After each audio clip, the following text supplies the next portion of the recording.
मोक्ष मार्गस्य नेतारम् भेतारम् कारणभूताम् ज्ञातारम् विश्वतत्त्वानाम् वन्दे तद्गुणलब्धे वन्दे तद्गुणलब्धे। अनंत उपकारी आपके आयाम चंद्र तीर्थंकर प्रभु महावीर की धर्म देशना और प्रभु महावीर की धर्म देशना मोक्ष मार्ग के लिए, मोक्ष प्राप्ति के लिए। बंधुओं, पिछली कुछ कक्षाओं से हम तत्वार्थ सूत्र के माध्यम से मोक्ष मार्ग की चर्चा करते आ रहे हैं और चूंकि पिछली 2-3 कक्षाओं में काफी नए सदस्य ज्वाइन हुए और कल थोड़ा सा इंटरनेट का प्रॉब्लम रहने से कई बातें ठीक से सुनने में नहीं आता है। मुझे कुछ सदस्यों का सुझाव प्राप्त हुआ कि एक बार, क्योंकि ये एक सब्जेक्ट सम्यक दर्शन ज्ञान शास्त्रांग मोक्ष मार्ग में से सम्यक दर्शन वाला विषय पूर्णता की तरफ पहुंचा है, तो यहाँ तक के विषय का एक ब्रीफ रिवीजन हो जाए ताकि एक विषय को ब्रीफ किया जा सके। और जो लोग गत 2-3 दिन से ही जुड़े, पहले की क्लासों में नहीं थे, उनको परिचय मिल जाए। इस दृष्टि से आज की कक्षा का आधा हिस्सा या उससे थोड़ा ज्यादा कम हिस्सा जो है वो पुनरावर्तन का रहेगा। बंधुओं, जैसा कि विदित है, तत्वार्थ सूत्र आचार्य उमा स्वाति जी की एक बहुत ही महत्वपूर्ण रचना है और इस रचना का उद्देश्य स्वयं उमा स्वाति जी ने, यह रचना उन्होंने क्यों करी, किस प्रकार, इसके संबंध में बताया कि इस सूत्र का नाम तत्वार्थ अधिगम सूत्रम, यह तत्वार्थ संक्षिप्त नाम है, तत्वार्थ सूत्र। इसका मुख्य नाम, पूरा नाम तत्वार्थ अधिगम सूत्रम, अर्थात तत्वों के स्वरूप का बोध कराने वाला सूत्र। साथ ही द्रव्य स्वरूप की अपेक्षा से ये लघु ग्रंथम कहा गया है। बहुत छोटा सा ग्रंथ है जिसमें मात्र लगभग 350 के लगभग सूत्र हैं, लेकिन इसका भाव स्वरूप बहुत विशाल है और भाव स्वरूप के लिए कहा गया है बहुअर्थम। यह विशाल अर्थ वाला सूत्र है, शब्दों की अपेक्षा से बहुत छोटा लघु ग्रंथ होते हुए भी भाव की अपेक्षा से विशाल अर्थ वाला होने से बहुअर्थम सूत्र कहा गया है। यहाँ आचार्य उमा स्वाति दो और बातें स्पष्ट करते हैं। क्या कारण है, किस उद्देश्य से मैंने यह ग्रंथ की रचना करी, तो वे फरमाते हैं शिष्य हितम, साधक के हित को सामने रख करके इसकी रचना की गई है। इसके अतिरिक्त इस रचना के पीछे उमा स्वाति कहते हैं कि मेरा कोई दूसरा उद्देश्य नहीं है, सिर्फ शिष्य और साधक इस सूत्र से मोक्ष मार्ग को प्राप्त कर सके, मोक्ष की मंजिल को पा सके, यही एकमात्र उद्देश्य है। कहां से लिया, क्यों किया, कैसे आधार से किया, तो उसके लिए फरमाते हैं अर्हत वचन एक देशम। तीर्थंकर भगवान वर्तमान की अपेक्षा से शासनपति अरहंत प्रभु महावीर देशना को आधार बना करके उसका एक देशम यानी कि एक अंश, प्रभु की देशना बहुत विशाल थी। 30 वर्षों तक प्रभु ने धर्म देशना फरमाई और इसके अंतर्गत अनेक तथ्यों का स्पष्टीकरण किया। उसमें से मात्र मोक्ष मार्ग के लिए प्रमुख रूप से जो सीधे तौर पर सहयोगी है, उन 9 तत्वों का स्वरूप लेकर के अर्थात एक देश भाग, एक अंश, एक पार्ट, प्रभु के वचनों का एक पार्ट लेकर के इसकी रचना की। यहां एक बात उमा स्वाति फरमाते हैं कि जिस मार्ग को लेकर के, जिस सम्यक दर्शन ज्ञान चारित्र की आराधना करके स्वयं प्रभु महावीर मोक्ष को प्राप्त हुए हैं, अतः मेरा दृढ़ विश्वास है जो भी इस मार्ग का आलंबन लेगा वह निश्चित ही मोक्ष को प्राप्त करे। अर्थात जिस मार्ग करके एक व्यक्ति जिस मंजिल को प्राप्त करता है, बाद में उसी मार्ग पर उसी दिशा में चलने वाला दूसरा व्यक्ति भी उसी मंजिल को प्राप्त करता है। अर्थात जैसे प्रभु महावीर ने मंजिल प्राप्त की, तो आने वाले युग में जो इस मार्ग का आलंबन लेंगे वो मोक्ष प्राप्त करेंगे, मंजिल प्राप्त करेंगे। इस अपेक्षा को लेकर के उन्होंने इसकी रचना की।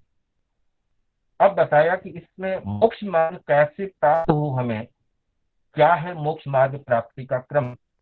तो इसमें आचार्य फरमाते हैं कि सबसे पहले एक तरफ हमारे पुण्यों का योग चाहिए।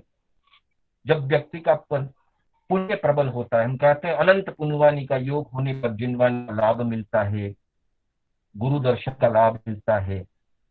तो मोक्ष मार्ग की प्राप्ति क्रम के अंदर बताया कि सबसे पहले तो व्यक्ति का साधक का पुण्य होना चाहिए। उस पुण्योदय के साथ में प्रभु की कृपा, गुरु की कृपा, देव गुरु धर्म की कृपा चाहिए। अनंत उपकारी परमात्मा ने अनंत कृपा करके प्रभु वाणी जिनवाणी का निरूपण प्ररूपण किया है। तो कृपा तो संसार के समस्त जीवों के लिए उन्होंने कर रखी है, लेकिन उसमें जिनका पुण्योदय होता है, अनंत पुण्यवाणी का जिनके योग होता है, उससे प्रभु कृपा का लाभ मिलता है। दूसरे स्तर पर बताया कि व्यक्ति को वो लाभ श्रवण का मिल भी जाए, लेकिन यदि प्रभु के प्रति और प्रभु वाणी के प्रति उसका सही परिचय नहीं है, प्रभु का स्वरूप और प्रभु वाणी का स्वरूप सही रूप में अगर व्यक्ति न जानता है, तो कई बार प्रभु वाणी के नाम से, प्रभु के नाम से वो किसी दूसरी चीजों में भी उलझ सकता है। इसलिए दूसरे क्रम पे बताया कि प्रभु और प्रभु वाणी का शुद्ध परिचय होना चाहिए। और तीसरे नंबर पे कहा कि जो परिचय हो गया, पता चल गया कि ये शुद्ध प्रभु है, इसलिए सुदेव सुगुरु और सुधर्म व्यवहार सम्यक के अंतर्गत बताई जाती है। जब परिचय मिल गया, जिनवाणी का परिचय मिल गया, प्रभु का परिचय मिल गया, तो उसके ऊपर प्रीति, भक्ति, प्रतीति, विश्वास, श्रद्धा आदि का होना आवश्यक है। परिचय मिलने के बाद भी और संयोग मिलने के बाद भी अगर व्यक्ति उसमें प्रीति नहीं कर पाता, प्रतीति नहीं कर पाता, तो उसके ऊपर आचरण नहीं कर सकते। इसलिए तीसरे क्रम में प्रीति, प्रतीति, भक्ति अथवा श्रद्धा, जिसे हम सम्यक दर्शन कहते हैं, सम्यक दर्शन की प्राप्ति क्रम में उसे प्रीति, प्रतीति और भक्ति श्रद्धा की अत्यंत आवश्यकता होती है।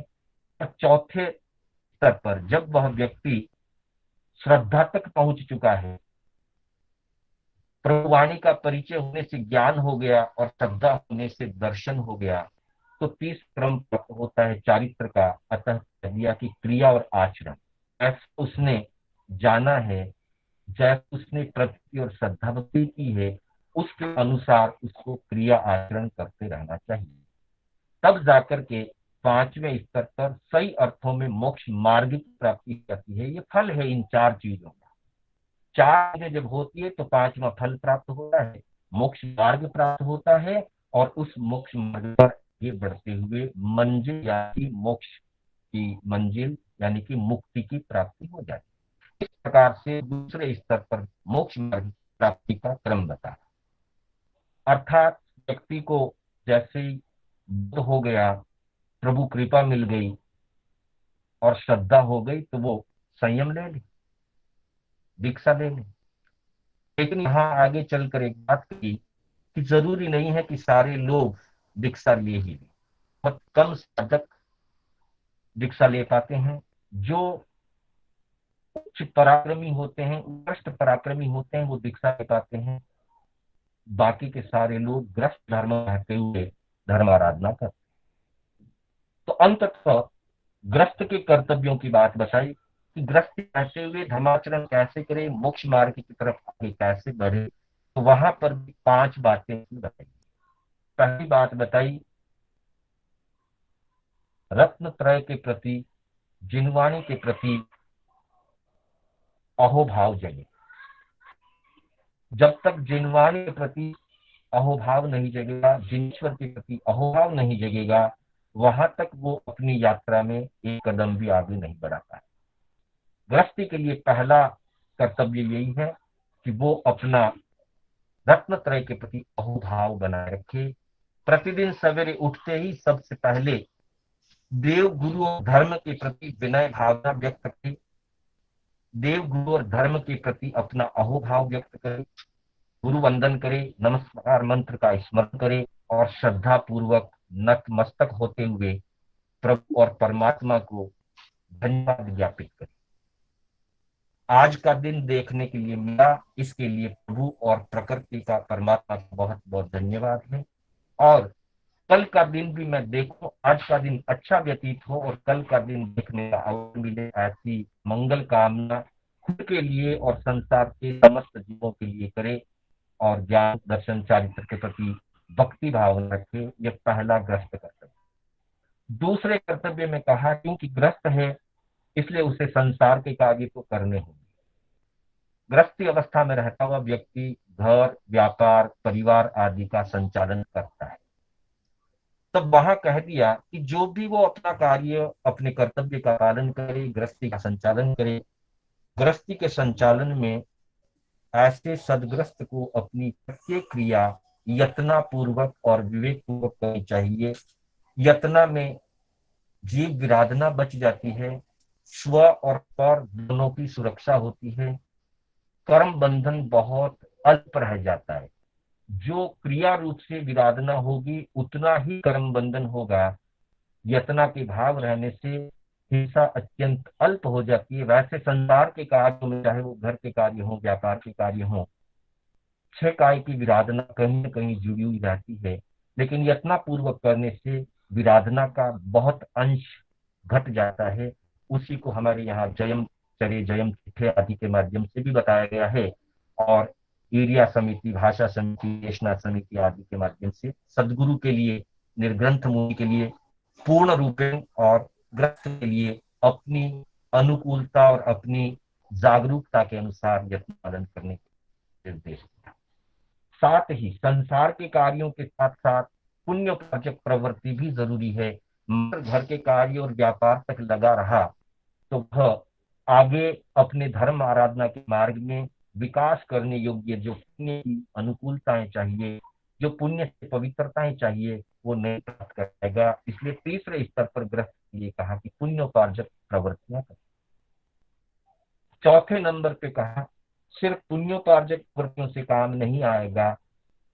अब उसमें से अपने हमने घर का कर्तव्य पालन कर लिया, व्यापार का कर्तव्य पालन किया, सामाजिक कर्तव्य के रूप में पुण्योपार्जक प्रवृत्ति कर ली, लेकिन आत्मा के प्रति हमारा जो कर्तव्य है उसके अंतर्गत जितनी अपनी पुरुषार्थ, अपना सामर्थ्य, अपना धैर्य, जैसी ग्रस्त की अपनी व्यवस्था है उसके अनुसार कुछ न कुछ व्रत, आराधना, तप, नियम, स्वाध्याय आदि प्रतिदिन अवश्य करता है, क्योंकि उसके बिना मोक्ष मार्ग में आगे गति नहीं बढ़ता। अतः चौथा कर्तव्य था व्रताधना, तप, नियम, स्वाध्याय, जो भी उससे बनता है श्रद्धा पूर्वक, यत्ना पूर्वक अपनी धर्म आराधना को आगे बढ़ाते हैं। और इतना करते हुए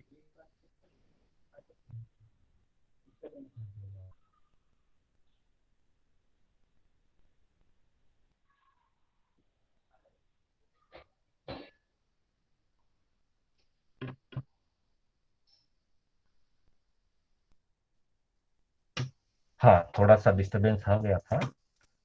तीसरे नंबर पे पुण्योपार्जक प्रवृत्ति करने की बात कही और चौथे स्तर पर व्रत, आराधना, तप, नियम, स्वाध्याय आदि धर्मानुष्ठान करते रहने की बात कही।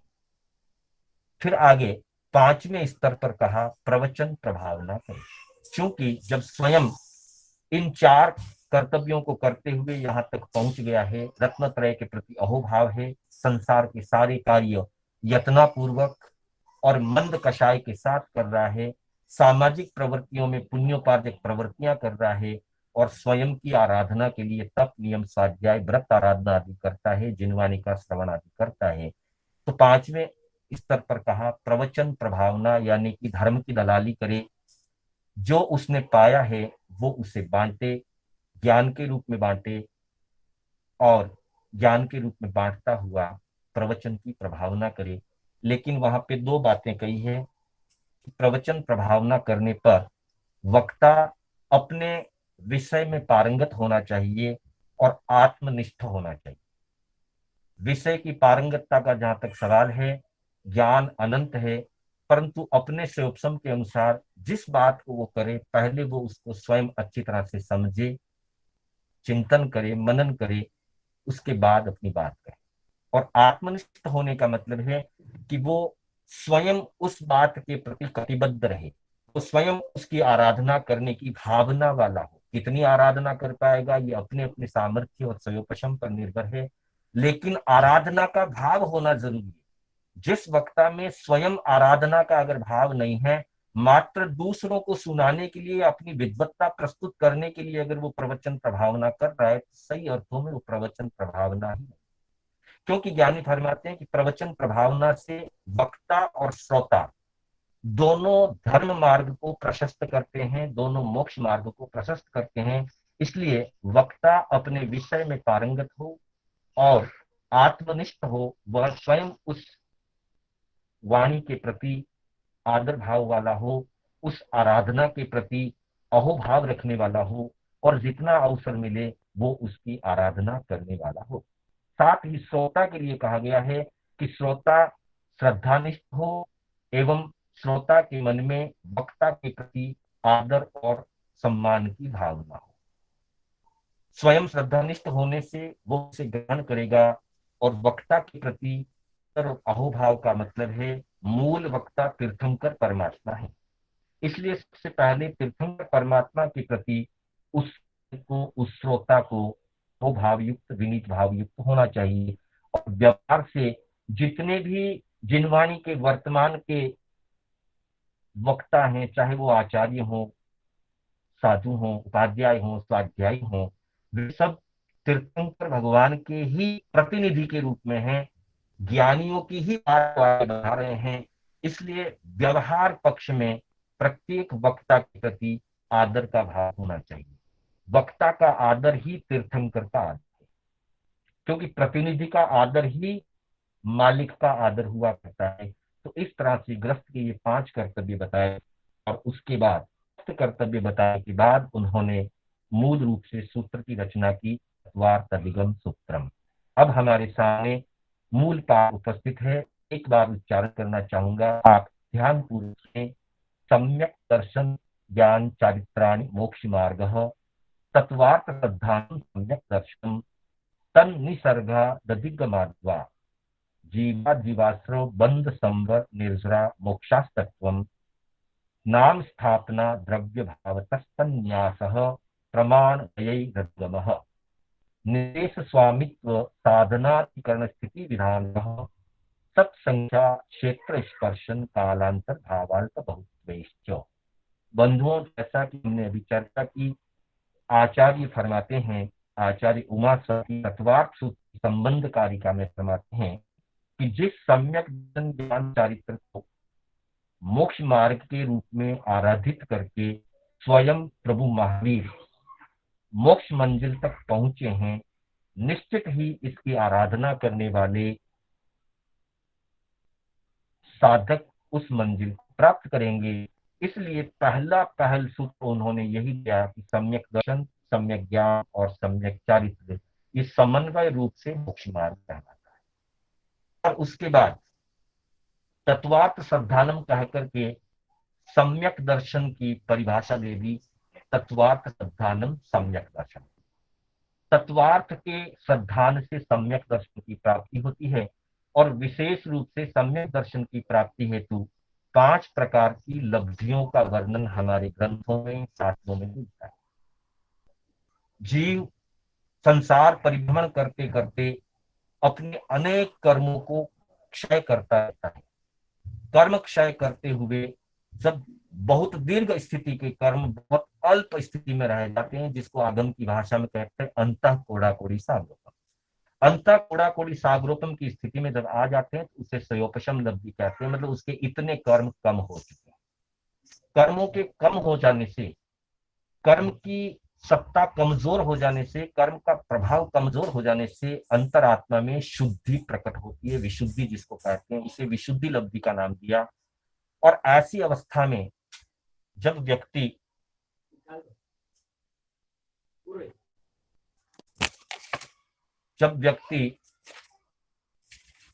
जिनवाणी का श्रवण करता है, तो जिनवाणी के श्रवण करने से जो उससे प्राप्ति होती है अथवा जिनवाणी उसे उपलब्ध होती है, उस जिनवाणी को देशना कहा गया है। वो देशना लब्धि को प्राप्त होता है।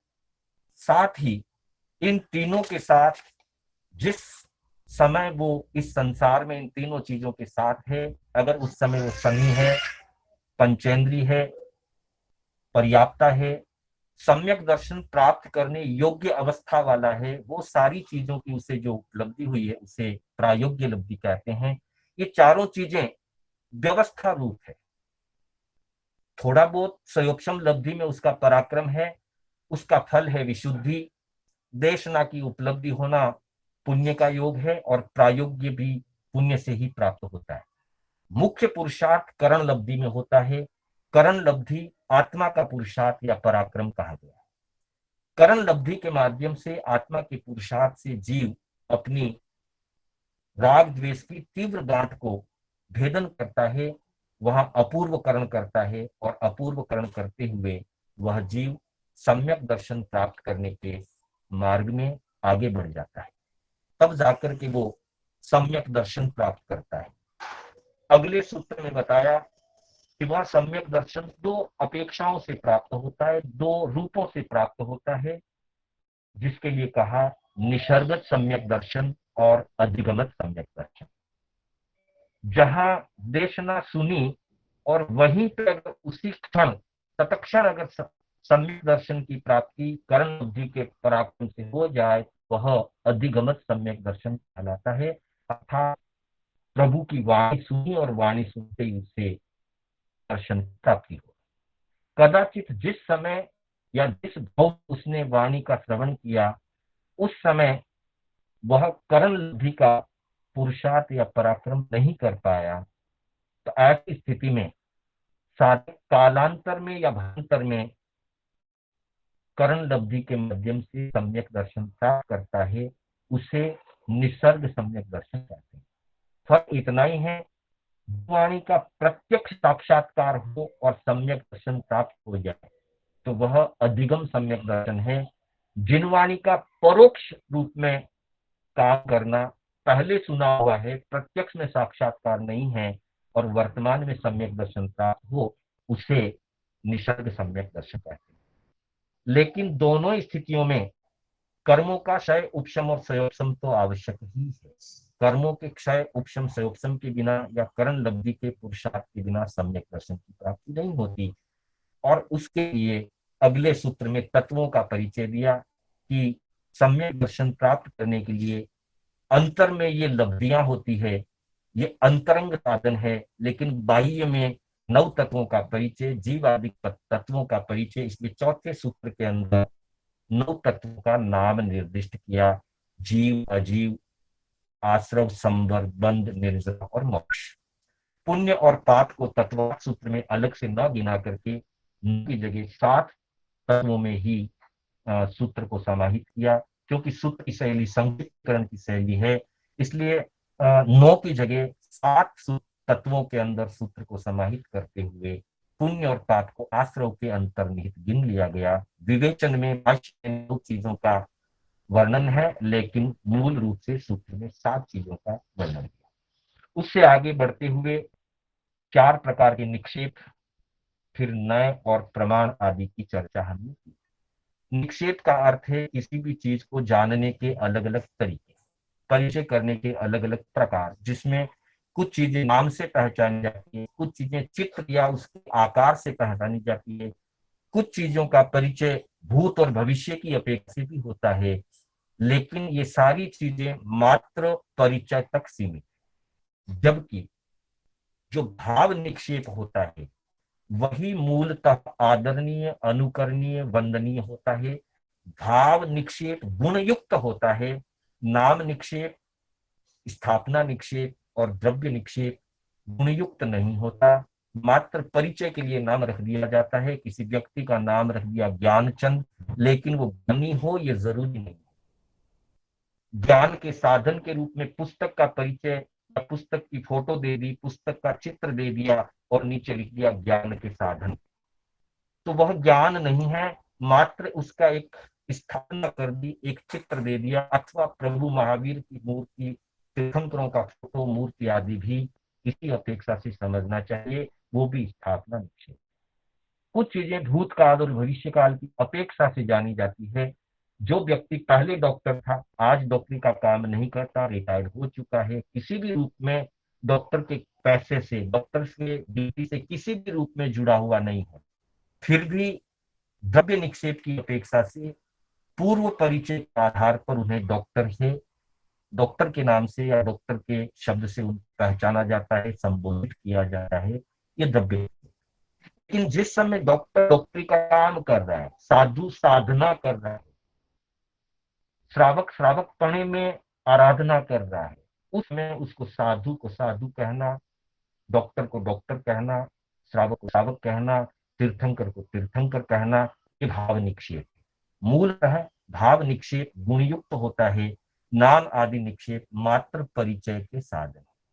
आगे बढ़ते हुए नय और प्रमाण की चर्चा आई थी। वस्तु में अनंत गुणधर्म होते हैं। जैसे जीव की अपेक्षा से अगर हम बात करें, जीव एक द्रव्य है, जीव एक तत्व है, जीव अनादिकाल से अनंत काल तक रहने वाला एक सत्तावान पदार्थ है। जीव नित्य है, जीव किसी अपेक्षा से अनित्य है, जीव का गुण उपयोग, ऐसे अंश हैं जिनको जीव अपने में धारण करके रहा है। इसमें से किसी भी एक अंश से परिचय पाना उसे नय कहा जाता है, और एकाधिक अंशों से अथवा समग्र रूप से उसकी पहचान करना वह प्रमाण कहलाता है। दूसरे शब्दों में कहें, अनेक नयों का संग्रह, अनेक नयों का जब कॉम्बिनेशन हो जाता है तब वह प्रमाण रूप होता है। और प्रमाण का कोई एक पार्शियल, कोई एक पार्ट, एक अंश जब हम सामने लेते हैं तब वह नय कहलाता है। अर्थात नयों का समूह प्रमाण है और प्रमाण का एकांश नय है। ये करते हुए फिर आगे बढ़ते हैं तो अनुयोगों की बात आती है। जैसे नयों की अपेक्षा से जीव को पहचाना जाता है, अजीव को पहचाना जाता है, सम्यक दर्शन को जाना जाता है, प्रमाण की अपेक्षा से जाना जाता है, अथवा निक्षेप की अपेक्षा से परिचय किया जाता है। अब आगे बढ़ते हुए बताया कि विशेष दृष्टि से, अच्छी गहराई से अगर किसी वस्तु, किसी तत्व, किसी तथ्य का, किसी गुण का अगर परिचय करना हो तो उसके अनेक द्वार होते हैं, जिसे आगमों में अनुयोग द्वार शब्द से या मार्गना शब्द से भी जाना जाता है। तो वैसे ही तत्वार्थ सूत्र के अंदर 7वें और 8वें सूत्र के अंदर इस प्रकार के 14 द्वारों की चर्चा की, जिसमें 7वें सूत्र में 6 द्वारों की चर्चा हुई और 8वें सूत्र में 8 द्वारों की चर्चा हुई। हमने सम्यक दर्शन को सामने रख करके इन 14 द्वारों से सम्यक दर्शन को जानने का प्रयास गत 2 कक्षाओं में किया था। कल की कक्षा में थोड़ा सा नेट की प्रॉब्लम से बहुत सारे लोगों को बराबर नहीं सुनाई दिया और बहुत सारे लोग नए भी जुड़े हुए हैं, तो आज हम उसको पूरा ब्रीफ कर लेंगे वापिस एक बार। जैसे कहा, निर्देश स्वामित्व साधनाधिकरण स्थिति विधानतः सत्संख्या क्षेत्र स्पर्शन कालांतर भावाल्प बहुश्रेष्ठ। सबसे पहले द्वार के अंदर 14 द्वार में से पहले द्वार में निर्देश की चर्चा हुई कि सम्यक दर्शन का निर्देश क्या है, डायरेक्शन क्या है।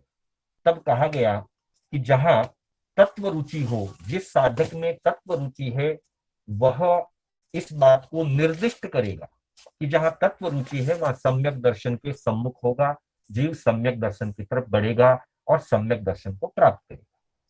फिर कहा कि इसका स्वामी कौन होता है। सम्यक दर्शन क्योंकि जीव को ही प्राप्त हो सकता है, जड़ को तो कोई वस्तु प्राप्त होती नहीं, उपलब्धि होती नहीं, अतः सम्यक दर्शन का स्वामी जीव कहा गया। फिर बताया साधन क्या है। साधन में दो प्रकार की चर्चा होती है, बाह्य साधन और आभ्यंतर या अंतरंग साधन और बहिरंग साधन। बहिरंग साधन में देव गुरु धर्म की श्रद्धा, जिनवाणी का श्रवण, जिनवाणी का पठन पाठन, ये सारी चीजें बहिरंग साधन है। लेकिन अंतरंग साधन में कर्मों का संयोपशम ही जरूरी है। इसलिए 3 प्रकार के साधन बताए। 7 प्रकृतियां, अनंतानुबंधी क्रोध, मान, माया, लोभ और मिथ्यात्व मोहनीय, सम्यक्त मोहनीय, मिश्र मोहनीय, इन 7 प्रकृतियों का क्षय करने से शायिक संकित प्राप्त होता है। इन प्रकृतियों का उपशम करने से औपशमिक संकित प्राप्त होता है और इन प्रकृतियों का सयोपशम करने से अर्थात इनके प्रभाव को हल्का कर देने से, इतना हल्का कर दिया जाए कि ये अपना प्रभाव स्पष्ट रूप से ना प्रकट कर सकें, वैसी स्थिति को सयोपशम कहा जाता है।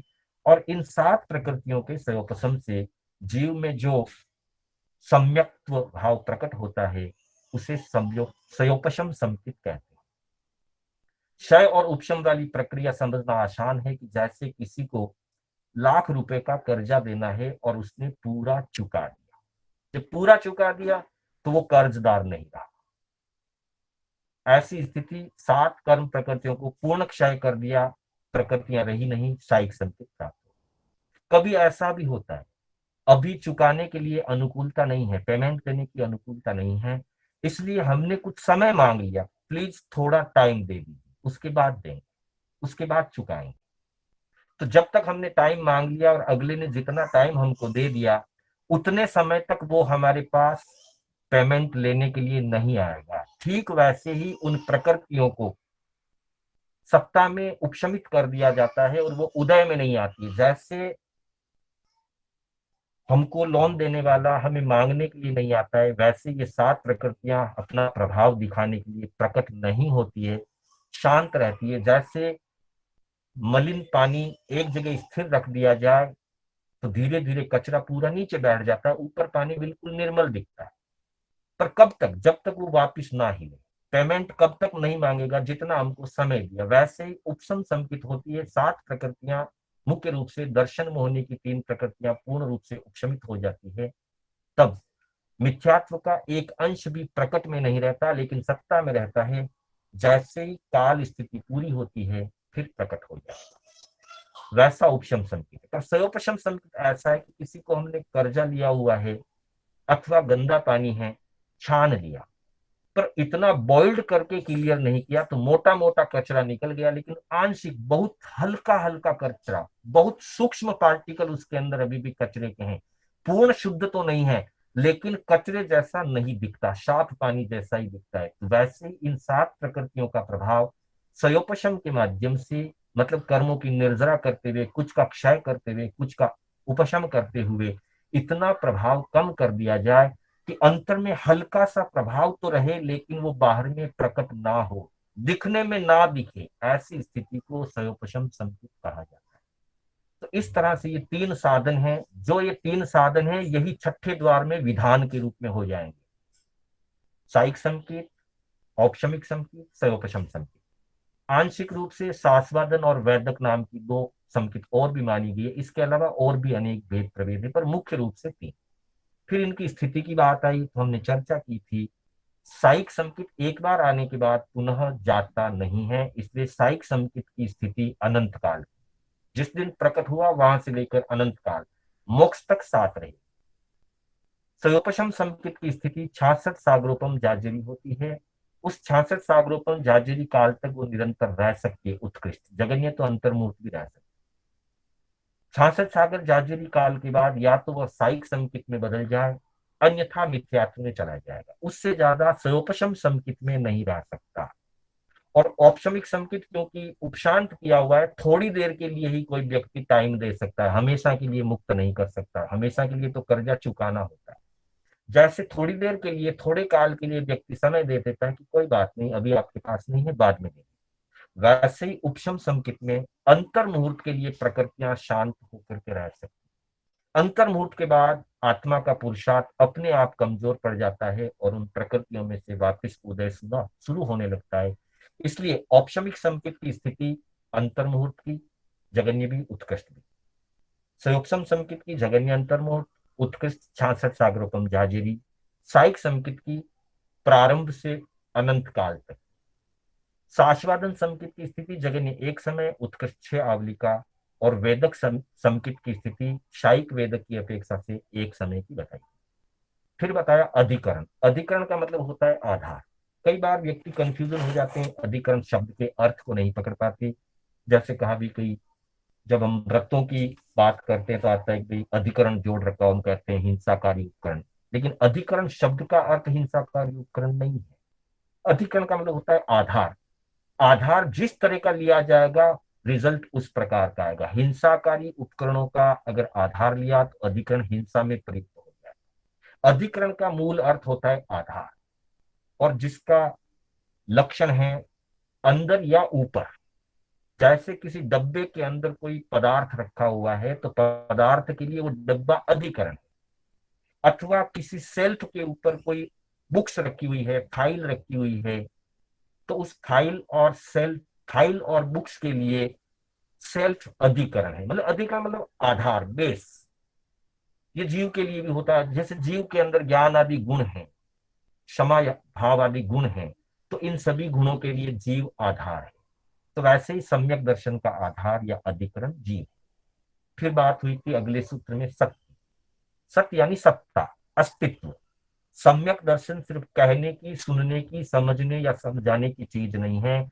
सम्यक दर्शन वास्तविक है, काल्पनिक नहीं है। मतलब इसकी सत्ता है, एग्जिस्ट है, सम्यक दर्शन होता है। और कितना होता है तो संख्या बता दी। साइक संकेत की अपेक्षा से अनंत सिद्धों को मिलाकर साइक संकेत संख्या में अनंत जीव हो सकते हैं, सदाकाल होते हैं।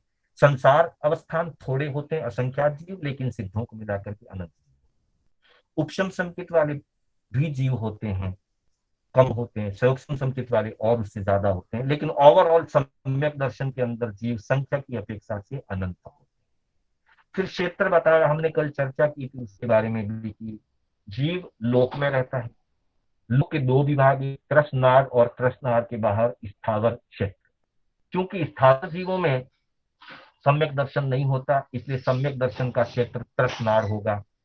त्रसनार में भी संपूर्ण त्रसनार में त्रस जीव नहीं होते, स्थावर संपूर्ण त्रसनार में होते हैं, त्रस थोड़े हिस्से में होते हैं। उन थोड़े हिस्सों में भी मुख्य रूप से पंचेंद्रीय, सन्नी पंचेंद्रीय जीवों में ही स्पष्ट रूप से सम्यक होता है। वैसे विकलेंद्र और असनी पंचेंद्रीय में भी आंशिक रूप से साधवादन संकेत पाया जाता है, लेकिन वो बहुत अल्पकाल की है, गिनना गिनती योग्य नहीं है, लेकिन नहीं बट। तो मुख्य रूप से शनि पंचेंद्रीय जीवों में होता है, उसमें भी बहुत कम जीवों में होता है। तो पूरे लोक के अंदर जितना बड़ा लोक है 14 राजलोक का, अथवा 343 घन राजलोक जो लोक है, उसके असंख्यातवें भाग में ही सम्यक दृष्टि जीव पाए जाते हैं। इसलिए सम्यक दृष्टि जीव का जो क्षेत्र है सम्यक्त्व का, वो लोक का असंख्यातवां भाग होगा। और जितना उसका अवगाहन क्षेत्र है, लगभग उतना ही स्पर्शन क्षेत्र होगा, लेकिन अवगाहन से स्पर्शन एक अंश अधिक होगा।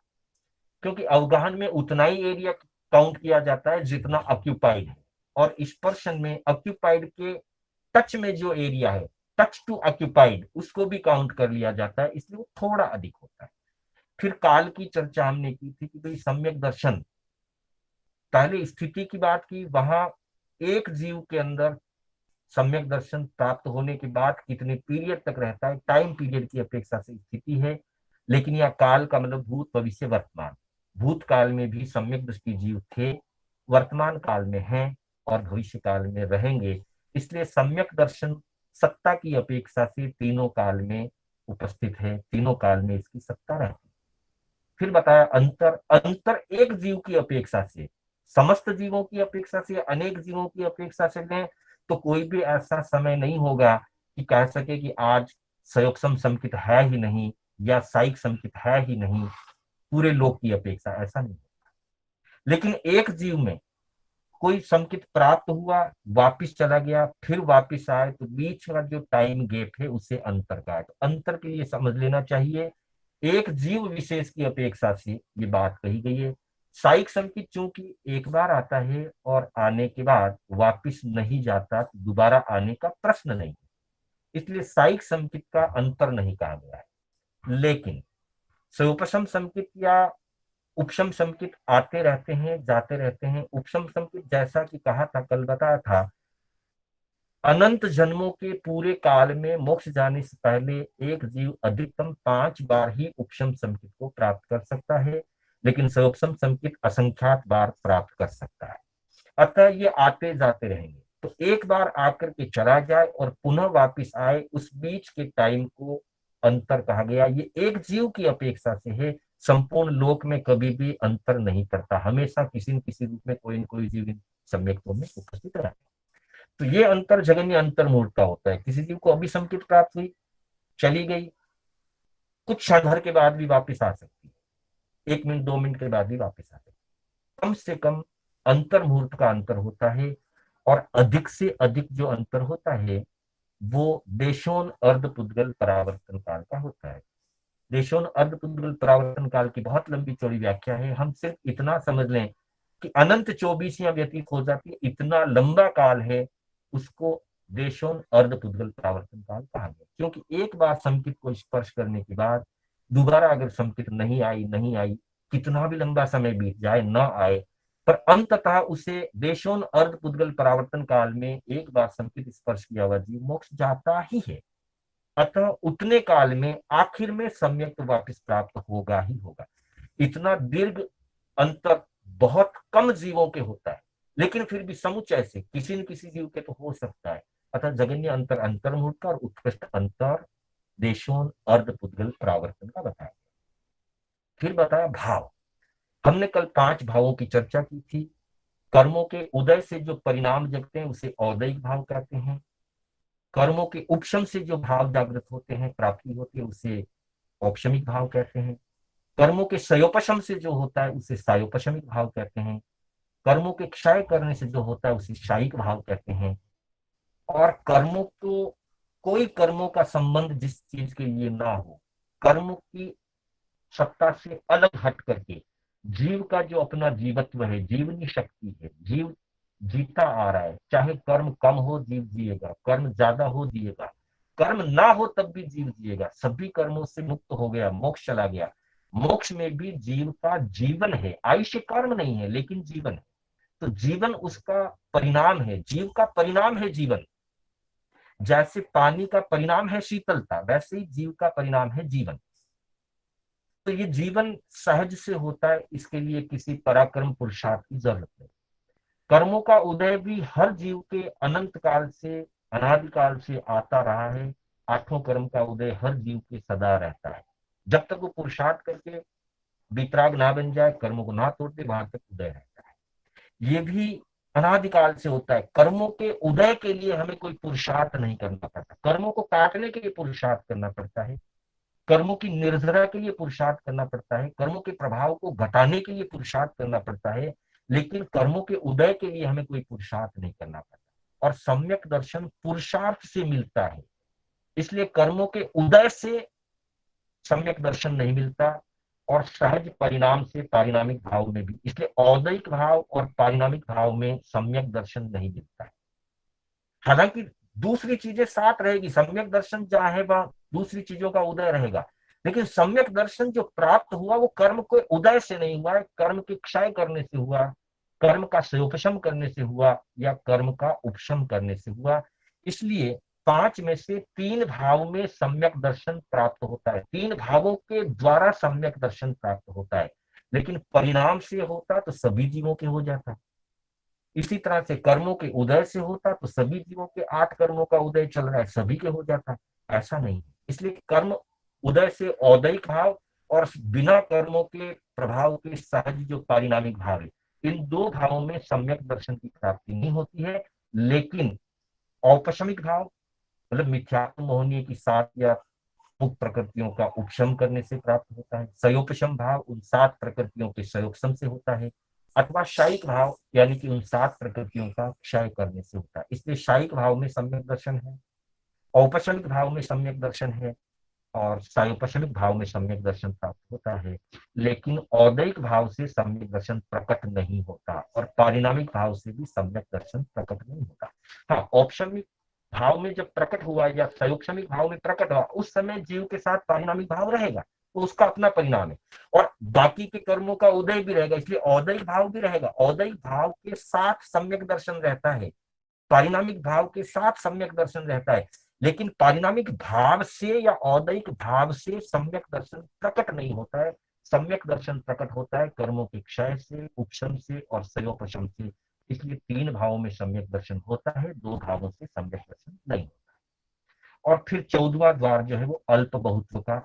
हर चीज में जैसे विधान तीन प्रकार के हैं, अब एक चीज में तीन क्वालिटीज है, तो कौन सी क्वालिटी कम होती है, कौन सी क्वालिटी ज्यादा होती है।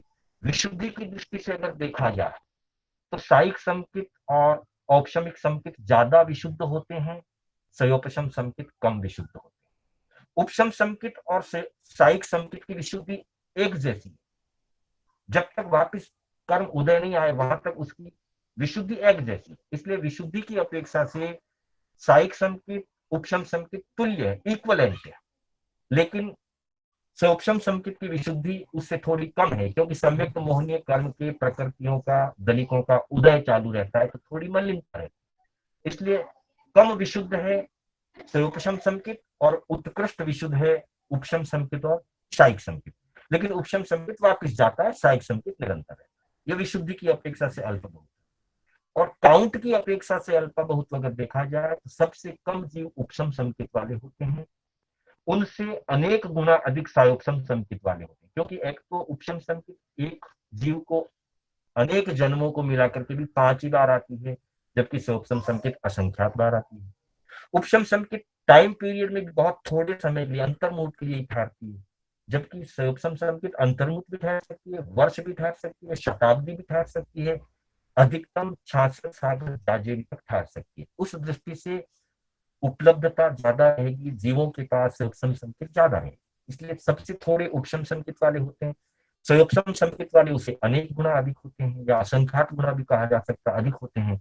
और साइक संकेत वाले चूंकि अनंत सिद्ध परमात्मा साइक संकेत से युक्त हैं, इसलिए अनंत सिद्धों को मिलाकर के साइक संकेत अनंत होती है। इसलिए अल्पा बहुत में विशुद्धि की अपेक्षा से अलग है, विशुद्धि में सबसे कम विशुद्धि या अल्प विशुद्धि होती है सयोपशम संकेत की, और अधिक विशुद्धि होती है उपशम और सयोपशम की, और वो दोनों उपशम और शायिक संकेत की, और वे दोनों इक्वलेंट है, उपशम संकेत शायिक संकेत। फर्क इतना ही है कि एक के सत्ता में दलिक नहीं है, दूसरे के सत्ता में दलिक है, लेकिन उदय दोनों में। काउंट की अपेक्षा से उपशम संकेत वाले सबसे कम होते हैं, उनसे अनेक गुना ज्यादा जीव सयोपशम संकेत वाले होते हैं, और सिद्धों के आश्रित अनंत जीव शायिक संकेत वाले होते हैं। इस तरह से इन 8 सूत्रों के अंदर सम्यक दर्शन का विषय लगभग लगभग पूरा होता है, और 9वें सूत्र से फिर दूसरा जो अंग है मोक्ष मार्ग का, क्योंकि शुरुआत हुई सम्यक दर्शन ज्ञान चारित्राणी मोक्ष मार्ग, तो सम्यक दर्शन का विषय यहाँ पूरा होता है। अगले सूत्र से 9वें सूत्र से सम्यक ज्ञान का विषय शुरू होता है, और 9वां सूत्र कहा गया है मति सुतावधि मनः पर्याय केवलानि ज्ञानम, अर्थात ज्ञान 5 प्रकार के कहे गए हैं, मति ज्ञान, श्रुत ज्ञान, अवधि ज्ञान, मन पर्याय ज्ञान और केवल ज्ञान। यहाँ से ज्ञान की मीमांसा से मतलब ये तत्वार्थ सूत्र में दर्शन की मीमांसा है, ज्ञान की मीमांसा है और चारित्र की मीमांसा है। इसके अलावा जीव आदि सभी तत्वों की मीमांसा है, पर मूल रूप से 3 मीमांसा है, ज्ञान, दर्शन और चारित्र। ज्ञान की मीमांसा यहाँ शुरू होती है, दर्शन की मीमांसा इन 8 सूत्रों में पूरी हो जाती है। अब ज्ञान मीमांसा चलेगी, पहला अध्ययन पूरा का पूरा ज्ञान मीमांसा में ही रहेगा, दूसरा तीसरा चौथा अध्ययन जीव मीमांसा का है, 5वां अध्ययन अजीव मीमांसा का है, और छठे से लेकर के छठा, 7वां, 8वां, 9वां और 10वां चारित्र मीमांसा का। वैसे तो 9 तक ही चारित्र मीमांसा है, 10वां तो इन तीनों का फल है, मोक्ष मीमांसा। अतः हम कह सकते हैं दर्शन मीमांसा का चैप्टर पूरा हुआ, ज्ञान मीमांसा का शुरू हुआ। पहले अध्ययन में ज्ञान मीमांसा पूरी हो जाएगी, दूसरे तीसरे चौथे अध्ययन में जीव मीमांसा है, पांचवें अध्ययन में अजीव मीमांसा है, छठे सातवें और आठवें नौवें में चारित्र मीमांसा है, और 10वें में इन सभी मीमांसाओं का जो फल है मोक्ष, उस मोक्ष की मीमांसा है। तो आज हमने पुनरावर्तन के रूप में समझे, या जो कमियां रही थी उसको पूरा करने के रूप में समझो। वापिस प्रारंभ से आज तक की क्लासों में सम्यक दर्शन की मीमांसा को यहाँ पूरा किया। अब हम ज्ञान मीमांसा में आगे बढ़ेंगे। सूत्र 9वां मैंने उच्चारण किया है, लेकिन इसकी चर्चा हम कल की क्लास से करेंगे। पुनः एक बार आप सभी का हार्दिक धन्यवाद करते हुए, परूपणा में बोलने में कोई अविनय हुआ, कोई अविवेक रहा, अथवा तत्व विपरीत कुछ कथन हुआ हो, तो उसके लिए बारंबार क्षमा दुक्कडम करता हूँ।